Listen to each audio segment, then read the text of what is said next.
Well, hello everyone, and welcome to the plot tour at the end of September. Not quite the end that I normally do, because we're due to have some bad weather and some stormy weather, so wind and audio for videos is not a good combination. So here we are on one of the last nice days.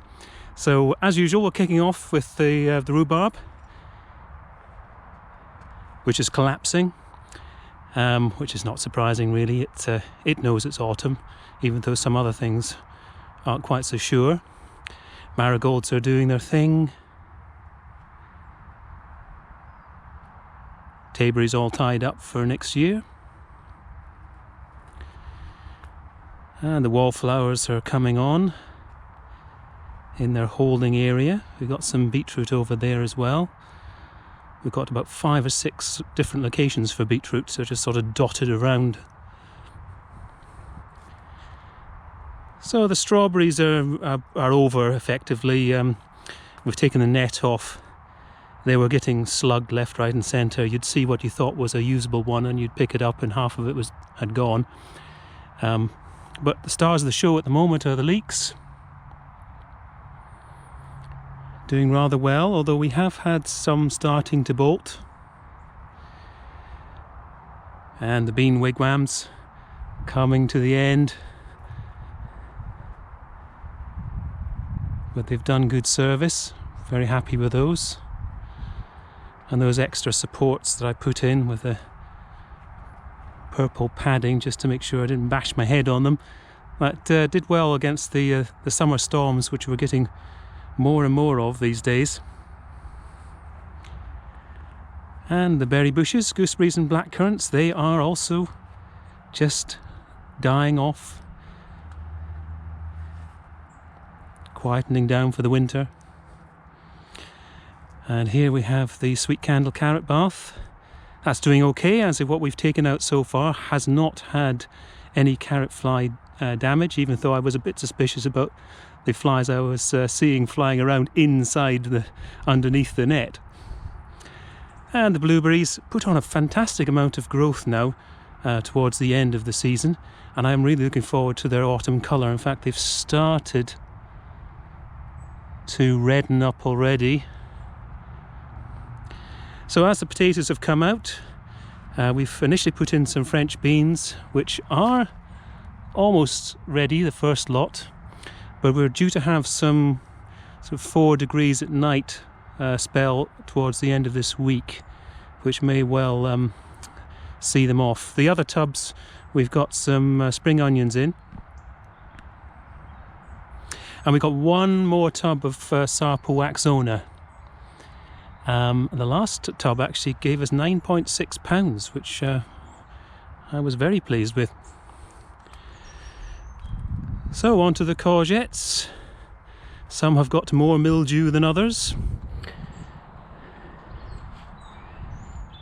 They've been very good this year. We've got Floridor over here, which is the yellow variety. That one started off first. I've got tail end of some French beans here. And we've got some cover crops.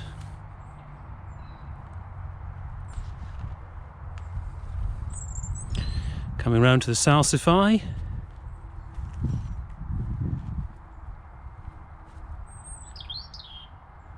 So thank you to Jason of Jason's Jungle for mentioning that they're not ready until later on in the autumn. We were a little bit suspicious when we harvested one and it was tiny. So the tomatoes are coming towards the end. So far no blight as we've had several warnings, but we have a few red cabbages. We haven't harvested any yet. We're still finishing the £6 white one that we had earlier on. So we've got some spinach in here and some cover crops in between the spinach and some more leeks. And our cabbages filling up nicely. In fact, that one's the January King is hearting up in September, which is a tad on the early side. So Brussels sprouts at the back there. Our fallow bed. And there's peach peregrine. So far the growth out to the right hand side has not died off yet, but it is very suspicious, the fact that it doesn't like going to that right. It's our little bed of foxgloves. I'm just letting them go to seed and do their thing each year. So we've got a late entry in the sunflower division. That's a Pike's Peak that is yet to flower. Hopefully we'll make it before it gets too cold. And the last of the cosmos. And our marvellous marigold and tomato display. That's looking rather nice. I suspect we've got a tad too many tomatoes for the time that's left to ripen. And a bench and bank area just dying back in some areas and places. We've had all the apples off the red love apple tree and they're very nice. Well, it was only about 7 of them.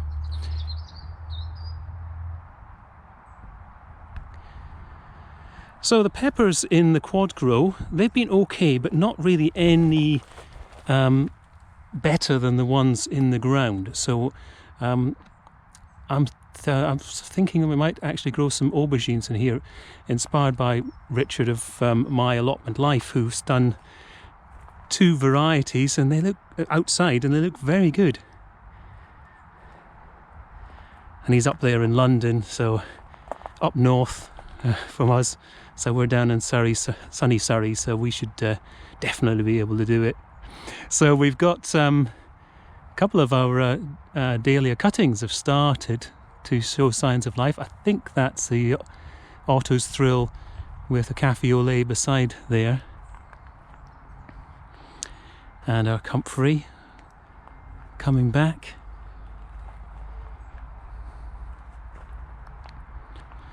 And our bishops on either side of the dahlias there, they've finally come into life. And our volunteer tomato. Not too bad. And so we've got the pak choi around here, and one of them is bolting, which is not ideal. So we've got them on either side of the rose arch, and I don't think they're going to give us much of a crop this autumn. So there's strawberries and raspberries here.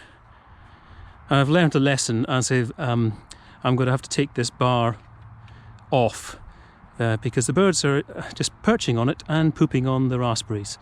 So I think I just automatically put it in, but it doesn't really need it. I'm going to just have the posts on either side and put a wire across to tie the raspberry canes in next year. And the plum trees haven't suffered much or at all from me hacking them back. Sweet corn's all done, and my apologies to the rats. I did actually think it was them that were nibbling on some of them, but I had some nature camera footage showing a squirrel heading from the top of the bench towards the sweet corn. So I suspect it was the squirrel that did it. Not that rats deserve any apologies.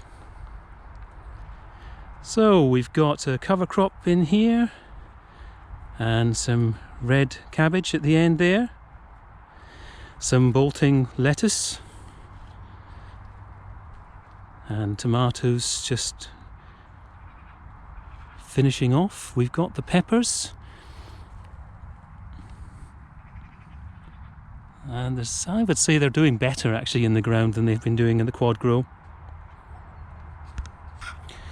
So we have some lettuce here, which did actually get massacred by pigeons. We'd made the mistake of not netting it with some kohlrabi in the middle there, and a cover crop. Well, there's also some turnips. And here we have good old Otto's Thrill. Goodness me, that's a lot of black fly. And cafe au lait.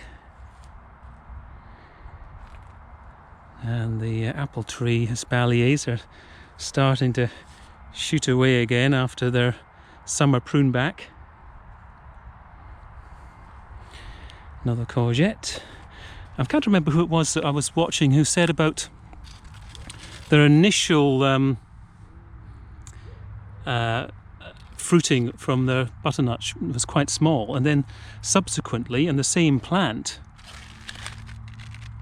the second flush was a lot bigger, but that's what we've had as well.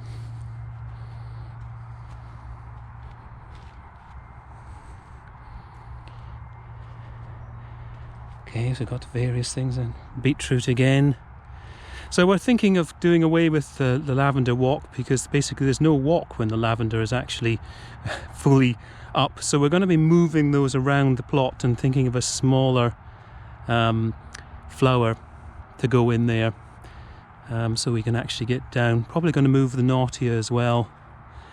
I was watching Adam Frost on Gardener's World, and he put in an obelisk that he was going to train blackberries up. And I thought, oh, okay, well, we've got this Glencoe raspberry over here that really hasn't got a proper home. So I think that may well move and see whether it wants to be trained up. So you can really see the full extent of the rhubarb collapse that's going on here. Oh, I have also tied in rather late in the day, popped in the butternut squash that was crawling along the ground underneath the potato pots, which I couldn't really see properly. So there we are. I hope everybody's keeping well, and I will be seeing you in the next video. Bye for now.